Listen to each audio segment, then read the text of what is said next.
මම පද්මාවති. හැමෝම මට ආදරයට කියන්නේ පද්මා කියලා.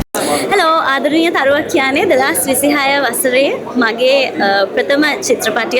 ඉතින් ඔයගොල්ලන්ට පළවෙනි වතාවට රිදී තිරයේ මේ වසරේ මාව දකින්න පුළුවන් පද්මා විදියට චිත්‍රපටය ගැන කියනවා නම් හරිම වෙනස්ම විදිහේ හරිම අපිට හිතා ගන්න අපහසු ප්‍රේක්ෂකයන්ට හිතා ගන්න බැරි විදිහේ අවසානයක් එක්ක ලස්සනට ගෙතලා තියෙන කතාවක්.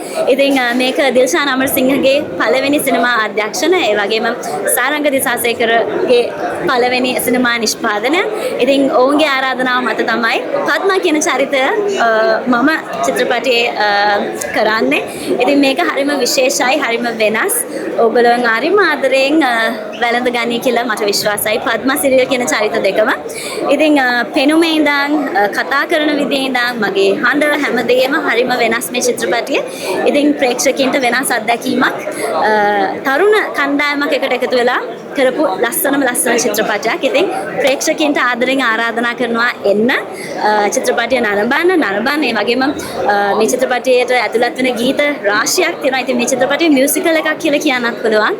ඉතින් දිනේෂ් ගමගේ කාංචනා අනුරාධි, රයිනි, නදිමල්, එතකොට කයිස ඔයගොල්ලෝ ආදරය කරන ආටිස්ට්ලා ගොඩක් මේ චිත්‍රපටයේ ගීත ගායන පසුබිම් ගායනයෙන් යෙදෙනවා.